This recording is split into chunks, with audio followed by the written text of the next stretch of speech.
En la ciudad de Batumi, ciudad marítima de Georgia, existen dos esculturas de acero de un hombre y una mujer. Tienen aproximadamente 8 metros de altura y tienen movimiento, se van acercando una a la otra, hasta que llegan a un punto en donde encajan de tal manera que uniéndose forman una sola criatura. Me gusta ver cómo estas grandes estatuas se van acercando poco a poco y empiezan a encajar lentamente hasta que se acoplan a la perfección. Me asombra la precisión con la que ellas se mueven y encajan.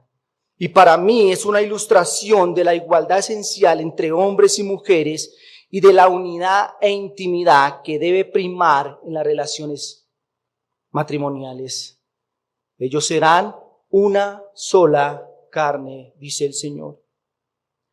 Quiero recordarles, hermanos, que estamos viendo a Eva para poder entender cuál es el papel que tiene la mujer en el mundo de Dios. Y dijimos que si queremos hacer un estudio acerca de las mujeres de la Escritura, debíamos ir a esa primera mujer, que es el modelo perfecto. Lo último que vimos o estamos viendo son 4, dije que íbamos a ver 4 implicaciones de la forma peculiar en la que Eva fue creada. Recordemos que Dios, cuando creó a Eva, no lo hizo simplemente por hacerlo, sino que quiso mostrarnos grandes verdades para nuestras vidas. Lo primero que dijimos es que la creación de Eva nos muestra la igualdad fundamental entre hombre y mujer. Al sacarla de Adán, nos está diciendo que somos de la misma esencia. Lo segundo fue que la forma en cómo Eva fue creada nos muestra la unidad e intimidad que debe existir en cada relación matrimonial. Y hoy vamos a continuar, hermanos, con 2 implicaciones más. Tercera, entonces, en el orden, es que la creación de Eva ilustra cuán significativo es el matrimonio entre un hombre y una mujer. Y lo último es que la creación de Eva encierra grandes lecciones bíblicas acerca del papel divino establecido para las mujeres. Vamos entonces con nuestra tercera implicación. La manera como Eva fue creada nos ilustra cuán significativo es el matrimonio entre un hombre y una mujer. Quiero llamar su atención en un principio, y aunque debería ser obvio, pero debido al mundo al revés en el que vivimos hoy, es necesario aclararlo y remarcarlo. Es voluntad de Dios que la relación matrimonial sea entre un hombre y una mujer exclusivamente. Esto significa que el matrimonio es de 2 personas solamente. El matrimonio ideado por Dios es monógamo.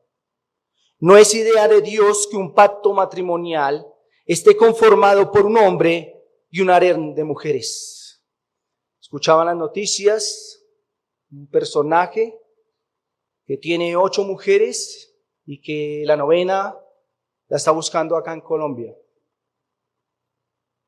Eso no es para nada el modelo de Dios. El modelo de Dios es un hombre y una mujer. Esta práctica, lejos de desaparecer, reina en los países musulmanes y africanos, en cierta medida en nuestro país, ya que la bigamia dejó de ser un delito hace más de 2 décadas. Cuando Dios crea a Eva y la lleva a Adán, nos deja claro que su voluntad es que la relación matrimonial sea entre un hombre y una mujer. Descartado por lógica las relaciones entre personas de un mismo sexo, entre personas y seres animales o entre personas y seres inanimados. Esto parece innecesario de explicar, pero hermanos, hoy se lucha en las naciones para que estas prácticas se normalicen y se legalicen. Se casan con un objeto, con una muñeca, con un animal.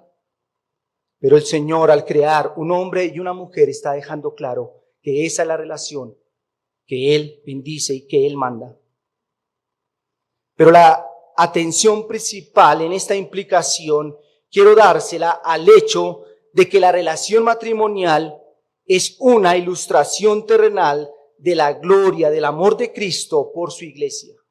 Efesios capítulo 5, versículo 22.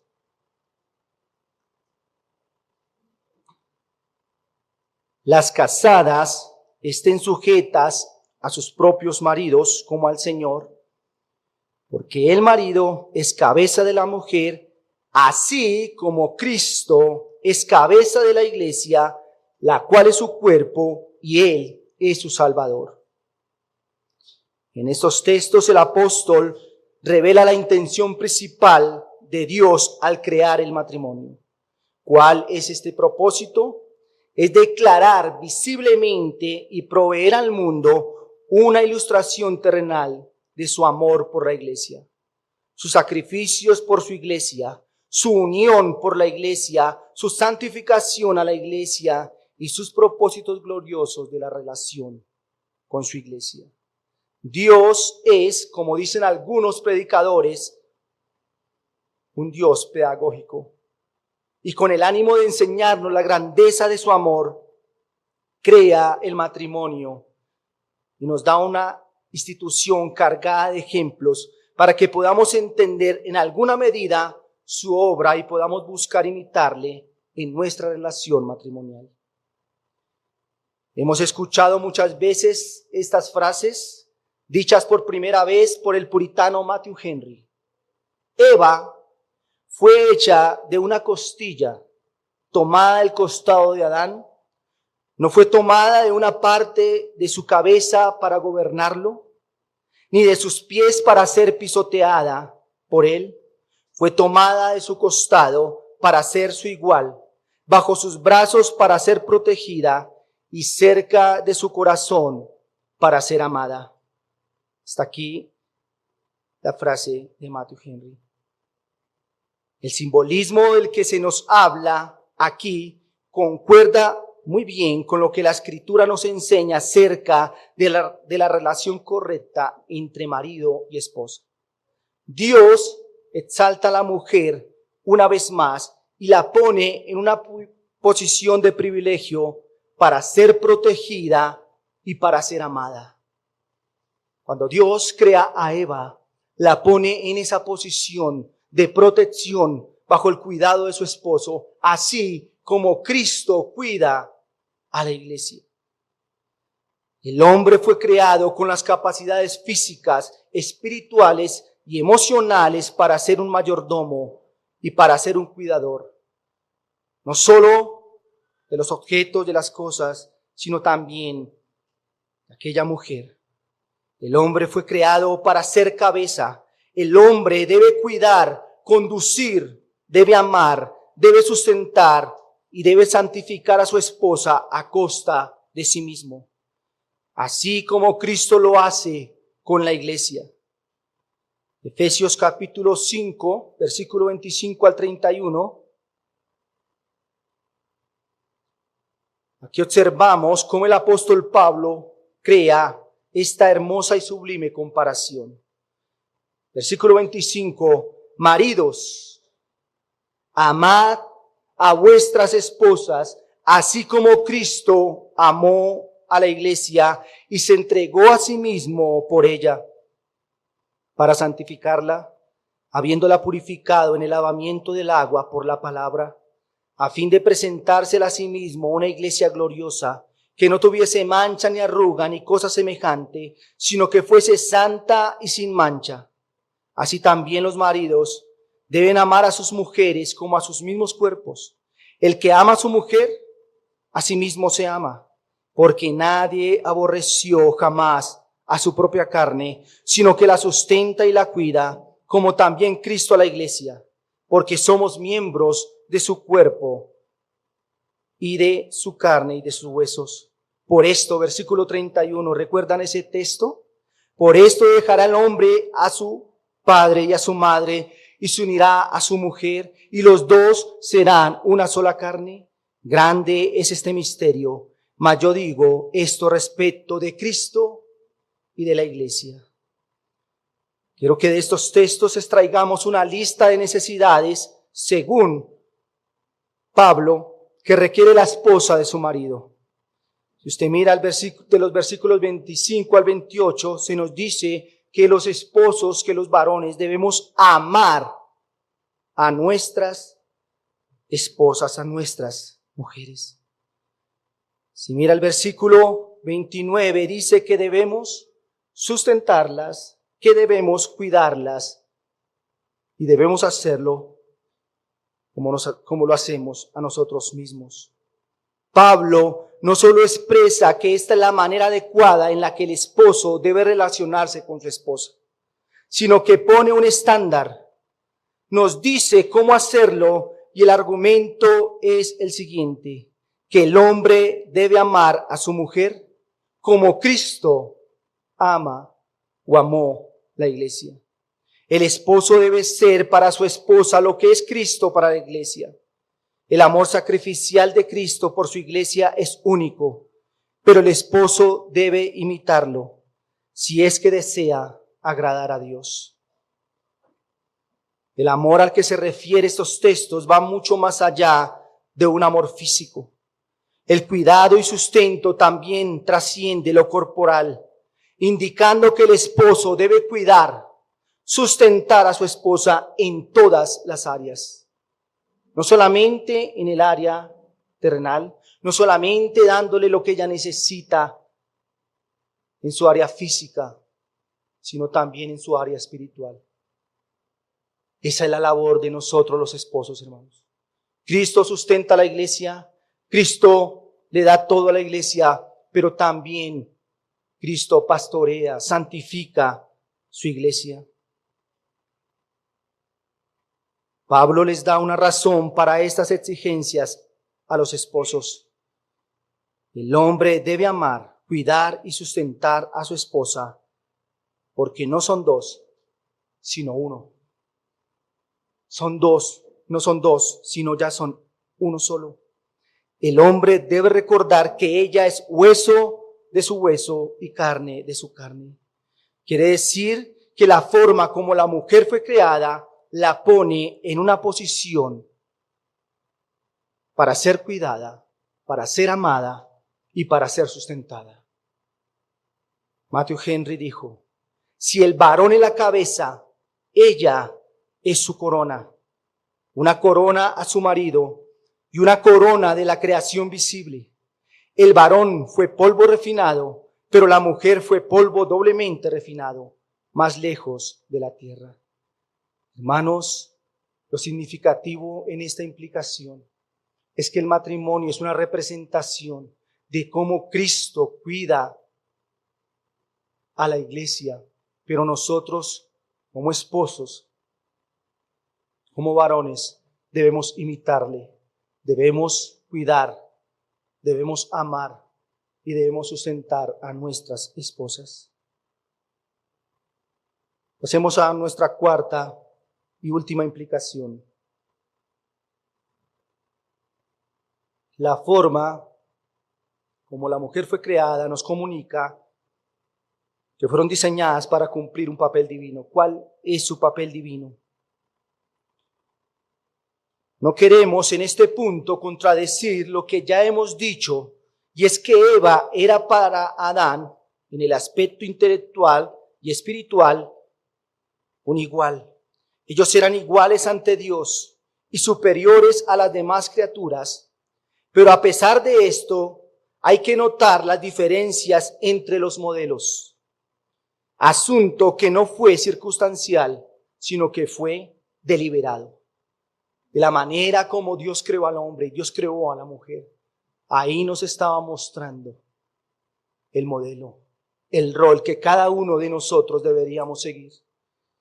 Primera a los Corintios 11:8 nos dice: porque el varón no procede de la mujer, sino la mujer del varón. Vemos entonces que Adán fue creado primero y después Eva. vino a llenar un vacío en su existencia. Adán era la cabeza y Eva su ayuda. Adán fue creado para ser padre, proveedor, protector y líder. Y Eva fue diseñada para ser madre, para confortar, para nutrir y para ayudar. Nos basta solo con echar un vistazo a lo que es natural para notar las diferencias corporales y hormonales entre hombres y mujeres. Una sociedad andrógina y unisex nos dice o está empeñada en eliminar las diferencias entre hombres y mujeres. ¿Ha notado cuán difícil es para el hombre hacer esto? Por más que alguien intente ocultar su diseño original, salta a la vista esas características que Dios mismo colocó. Por más que un hombre quiera parecerse a una mujer, cuando abre su boca,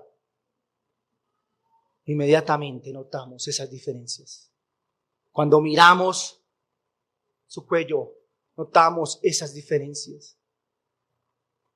El Señor remarcó muy bien esto.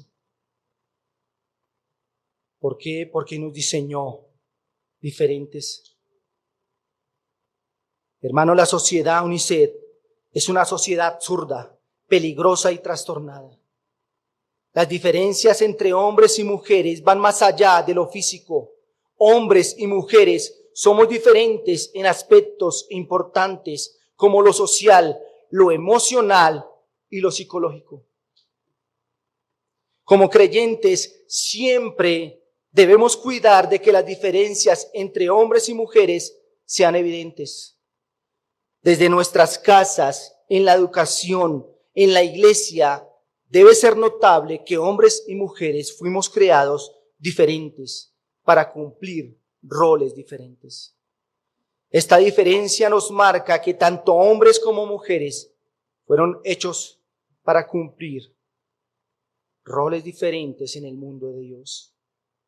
Entonces, hermanos, que la mujer fue creada no solo para ser amada, no solo para ser cuidada y sustentada, ella también fue creada para cumplir un rol, y este rol lo debe cumplir bajo la sujeción y bajo la autoridad del varón. Colosenses capítulo 3, versículo 18.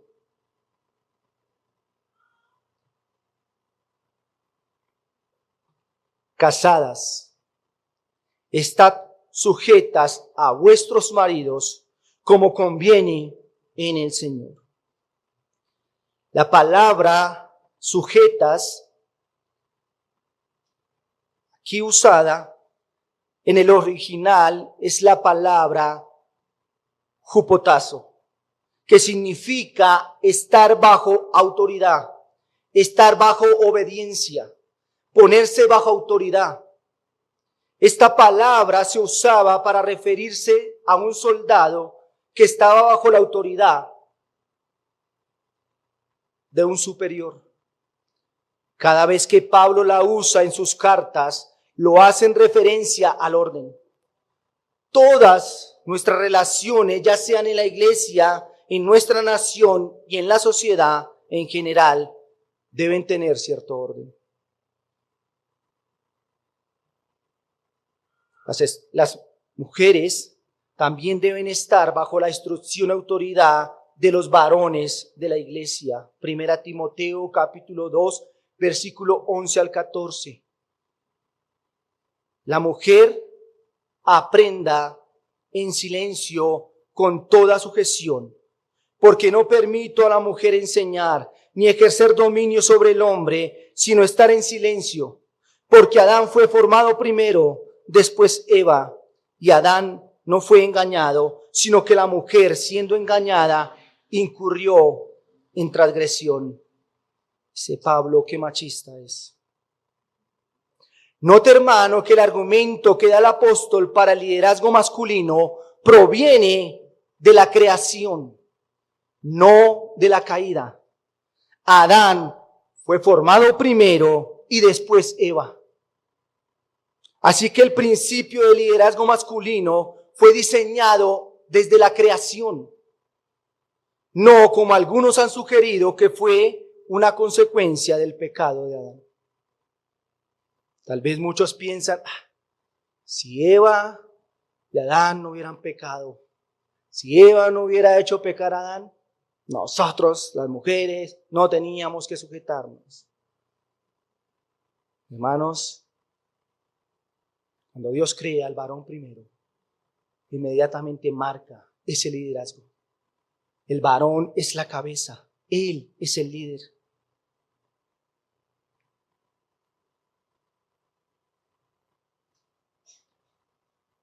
Queda claro entonces que cuando la Escritura asigna el papel de liderazgo en la iglesia y en el matrimonio, refleja la estampa de Dios como creador. Hermanos, pero no podemos dejar de lado que aunque a Eva le fue dado un papel subordinado, seguía siendo espiritual e intelectualmente igual a Adán. Era su ayudante, no su supervisor ni su esclava. Llamándola ayudante, la Biblia hace énfasis en lo mutuo, en lo recíproco. Ayuda mutua implica que la esposa debe cultivarse y trabajar en las áreas espirituales e intelectuales. Ella debe crecer a la par de su esposo para poder ser ayudante correspondiente. Déjeme darle aquí un ejemplo. Yo pregunto, ¿quién es el responsable de reunir a la familia para las devociones privadas? Hermanos, ¿se durmieron? El varón, el líder, es el que tiene que llamar y tiene que reunir a su familia para las devociones. No se espera que la ayudante tome el papel de organizadora y líder de su familia. Sin embargo, ¿quién es la persona más cercana a los hijos y la que los acompaña en sus luchas diarias? Los hijos necesitan pastoreo diario y cotidiano, y ahí aparece la ayuda idónea. La mujer, en ausencia de su esposo, se apersona de enseñar las verdades bíblicas a sus hijos, reforzando el trabajo que hace el varón desde el hogar y desde el púlpito. Ella tiene que saber qué decirles en una situación específica. Pero si la esposa se anula diciendo, la teología es únicamente para los varones, estará vacía y no proporcionará una ayuda a su esposo. Eva no era en modo alguno inferior a su marido, pero le fue dado un papel subordinado a su liderazgo. Sé que en nuestras débiles mentes no cabe la idea de sujeción en una igualdad a la vez. Creemos que estos son conceptos incluyentes. Sin embargo, las relaciones dentro de la Trinidad son un ejemplo solemne de subordinación entre iguales. Las Escrituras nos enseñan que el Padre, el Hijo y el Espíritu Santo son Dios. Su esencia es divina. Ninguno es menos que Dios que el otro. Son iguales. Pero la Biblia también nos muestra que en sus relaciones hay subordinación. El Hijo se ha sometido voluntariamente al Padre y el Espíritu Santo se somete voluntariamente al Hijo y al Padre. Jesucristo declaró, como muchas otras veces, en Juan 9:4, lo siguiente: me es necesario hacer las obras del que me envió, entre tanto que el día dura, la noche viene cuando nadie puede trabajar. El mismo Señor Jesús declara la obra del Espíritu Santo en Juan 14:26. Mas el Consolador, el Espíritu Santo, a quien el Padre enviará en mi nombre, Él os enseñará todas las cosas y os recordará todo lo que yo os he dicho. Nota, hermano, que hay entre ellos subordinación. En la Trinidad, por supuesto, hay una armonía perfecta. Todos están satisfechos con sus papeles. No hay una lucha entre ellos, no hay una confusión. Además, es interesante notar quién recibe la gloria dentro de la Trinidad. El Espíritu Santo no vino a llamar la atención sobre sí mismo, sino sobre Cristo, sobre el Hijo. Juan 16, 13 y 14.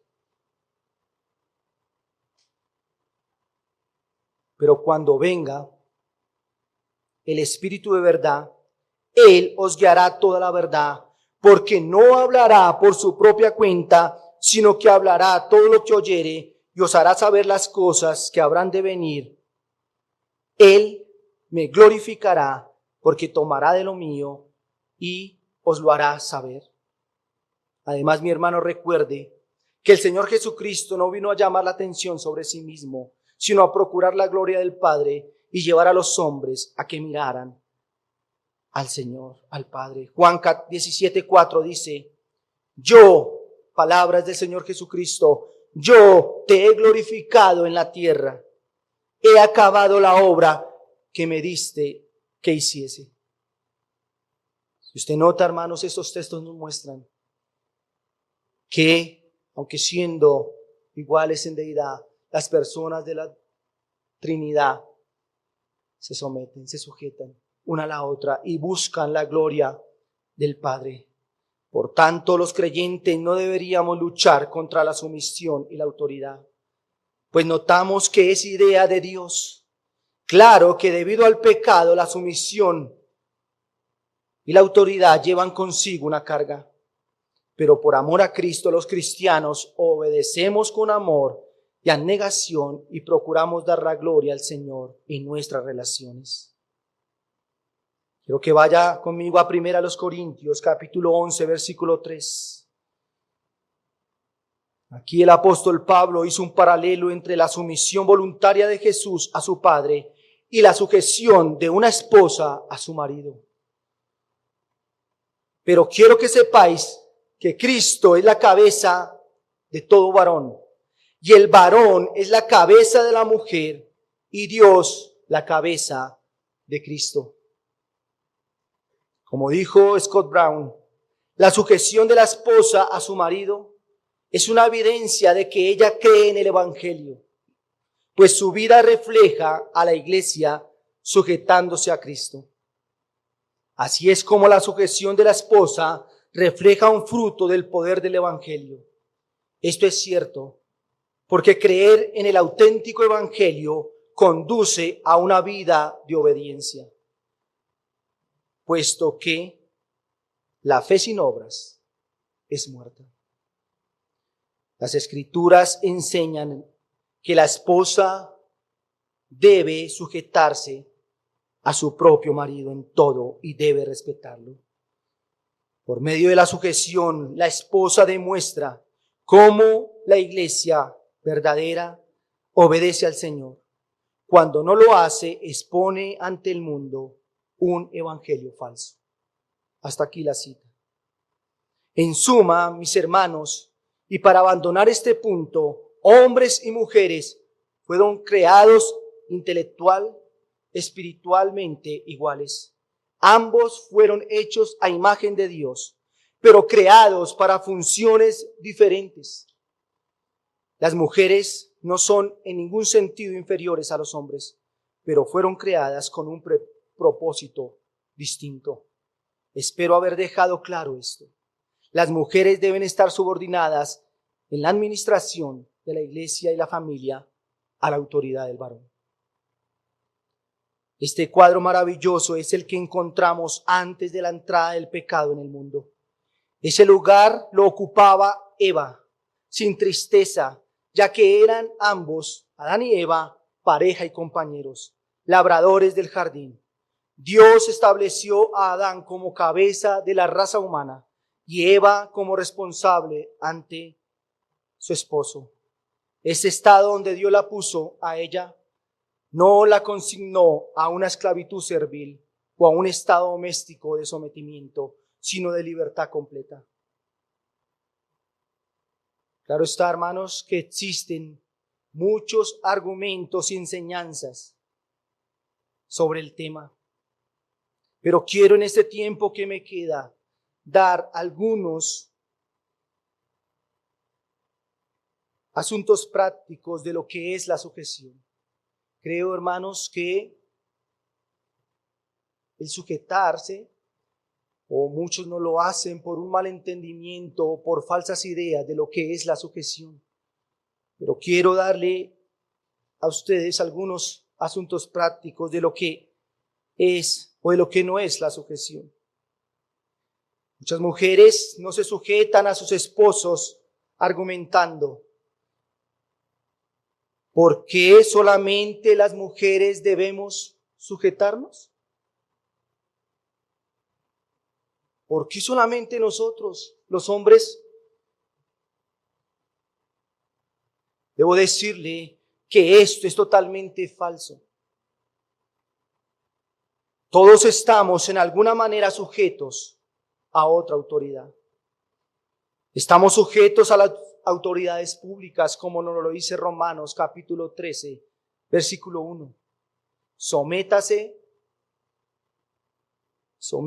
toda persona, ahí no dice sométase solamente la mujer, sométase toda persona a las autoridades superiores, porque no hay autoridad sino de parte de Dios. ¿Quién puso al varón como autoridad de la mujer? Dios. Dios lo hizo. ¿Quién puso las autoridades civiles? Dios. Debemos sujetarnos. Y allí nos está incluyendo a nosotros los varones también. Estamos sujetos a las autoridades eclesiásticas. Primera a los Corintios 16:16. Os ruego que os sujetáis a personas como ellos y a todos los que ayudan y trabajan en el Señor. Estamos llamados a sujetarnos a nuestras autoridades laborales. Primera de Pedro, capítulo 2, versículo 18. Criados, estad sujetos con todo respeto a vuestros amos, no solamente a los buenos y afables, sino también a los difíciles de soportar. La mujer que cree que esta es una posición desfavorable debido a la sujeción y que por eso debe rechazarla, desconoce el propósito de Dios en la administración de su mundo. Hermana, no solamente a usted le toca sujetarse. Todos nosotros estamos allí bajo una sujeción, debemos sujetarnos. Así que no está sola en esto. Otra objeción para la sujeción es: la sumisión implica debilidad y esclavitud. No es que sujetarse para qué, yo no soy débil, no, yo no, y esclavo menos. Debo decir que esto no es así. La sujeción no indica que el que se somete es débil o frágil. La sujeción implica obediencia. Quien se somete está obedeciendo. Ahora quien se somete no es un esclavo. Sigue siendo una persona que tiene derechos, decisiones y competencias. Esto no se anula. Por tanto, el esposo no debe esperar una obediencia servil.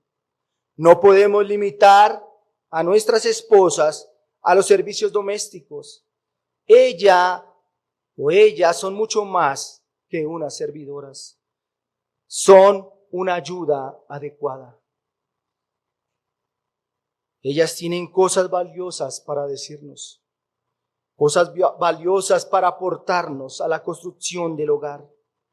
Siempre que lo haga dentro de los límites de la prudencia y la sabiduría. Qué bendición para un hombre, una mujer confiable, que se convierte en su más íntima asesora, su confidente, su secretaria, su embajadora, su asesora de imagen, su experta en relaciones públicas. Mujer, tú no eres la jefe, pero puedes convertirte en la mano derecha de él. Tú eres el ayudante, bajo el liderazgo de él. Otra. Si soy una mujer sujeta, ¿debo guardar silencio absoluto en mi casa? Entonces no me voy a sujetar. Yo también tengo derecho. Yo también puedo hablar. Mis hermanas, tampoco creo que la mujer, no mis hermanas, tampoco debe ser una mujer que agobia con sus múltiples palabras sin sentido. Un mal entendimiento de la sujeción puede llevar a la mujer a anularse dentro de su hogar y a dejar de creer como hija de Dios o de crecer como hija de Dios para la edificación de los oyentes.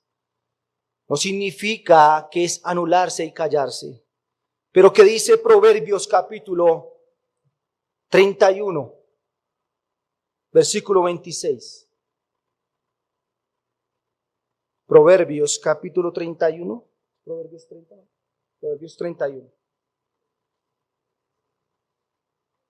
Abre su boca con sabiduría y la ley de clemencia está en su lengua. Proverbios 31. La mujer virtuosa. Si usted nota allí, la mujer virtuosa, ¿qué hace? Ella abre su boca. Ah, sí podemos hablar. Sí. Pero dice con sabiduría y la ley de clemencia está en su lengua. El comentarista Latson, en su comentario de los Proverbios, dice: la mujer virtuosa no agobia con su conversación ni a su marido ni a ninguna otra persona.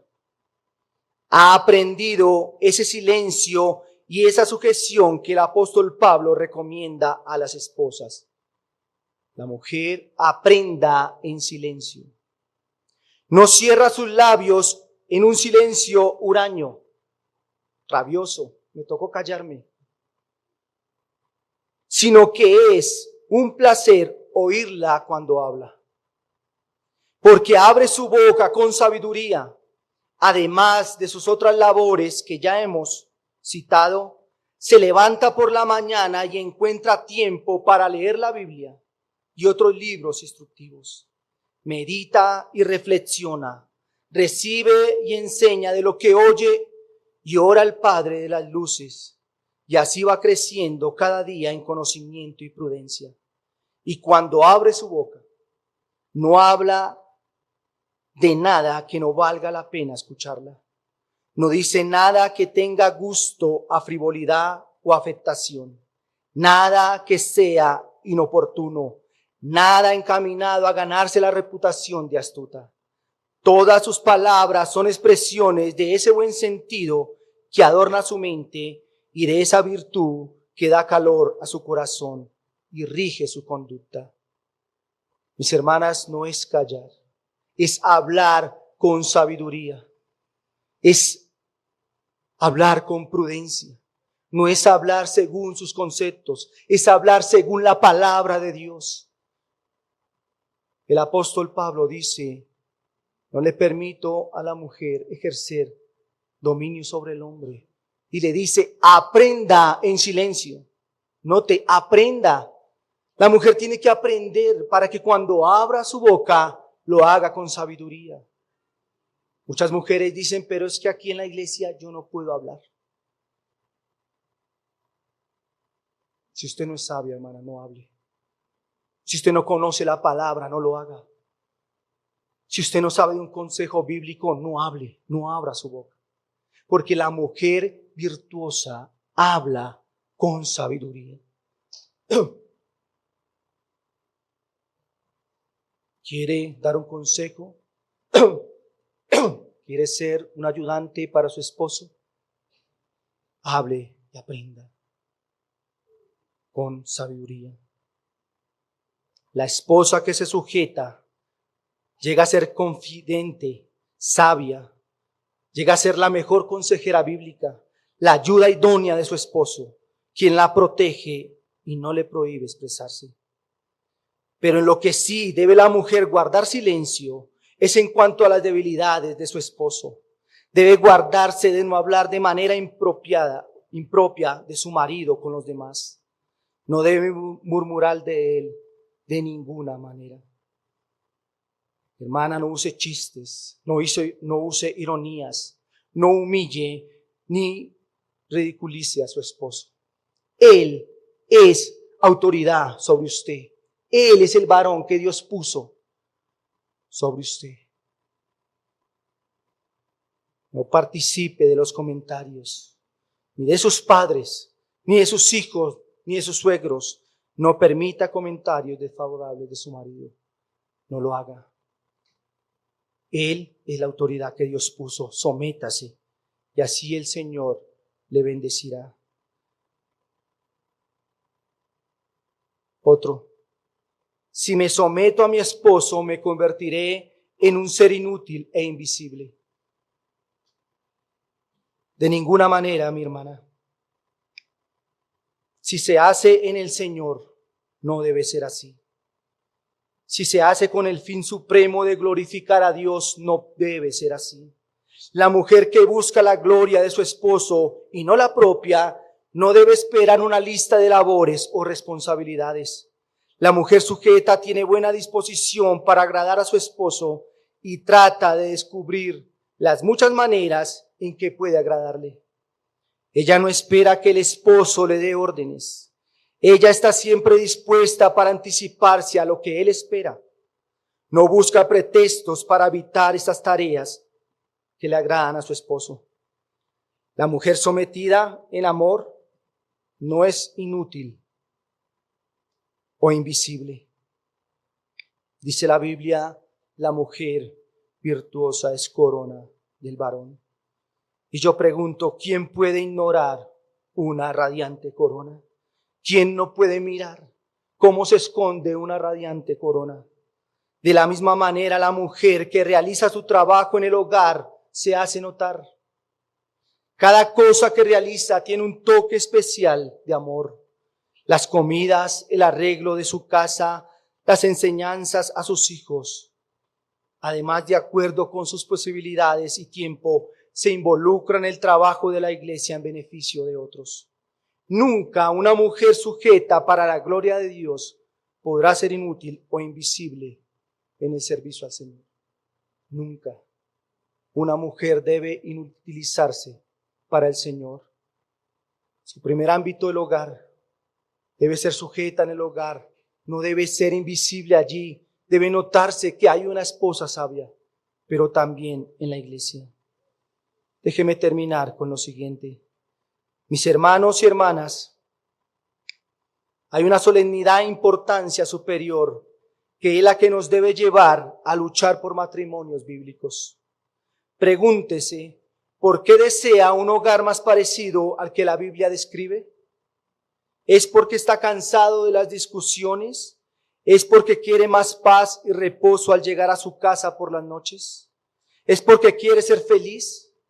Pues mis hermanos, nuestra consideración más importante para ser esposos más amorosos, hablo a los hombres, y esposas para ser más sujetas y respetuosas, es que la relación entre esposo y esposa es la ilustración terrenal del amor de Cristo por su iglesia, la demostración de la sujeción amorosa y agradecida de la iglesia hacia su Salvador. Hermanos, luchemos por nuestra relación matrimonial pensando en esto.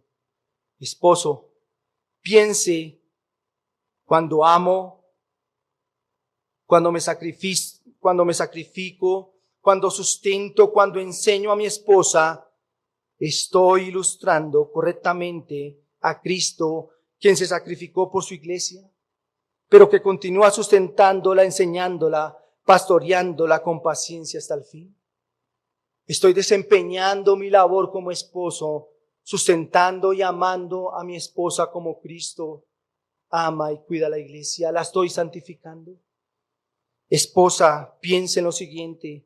Cuando me someto voluntariamente y con ánimo alegre a las disposiciones de mi esposo, cuando busco servirle de todas las maneras posibles, cuando le dedico mi energía, lo pongo en primer lugar, estoy representando fielmente a la iglesia que se pone bajo las órdenes de Cristo en toda su misión y amor. Esa es y debe ser, mi hermana, su motivación para sujetarse. Como Cristo sustenta a la iglesia, pero como la iglesia se sujeta a Cristo. Matthew Henry dijo, Adán fue una figura del que había de venir, pues del costado de Cristo, el segundo Adán, fue formada su esposa, la iglesia. cuando durmió el sueño, el profundo sueño de la muerte en la cruz, para lo cual fue abierto su costado y de él salió agua y sangre, sangre para comprar a su iglesia y agua para purificarla para sí mismo. Hermanos, esta es la representación de un matrimonio. Cómo Cristo cuida a la iglesia y cómo la iglesia se sujeta a Cristo. Como esposos, cuidemos nuestras esposas, amémoslas, pero hermanas, sujétense a sus esposos como Cristo, como la iglesia se sujeta a Cristo. Oremos.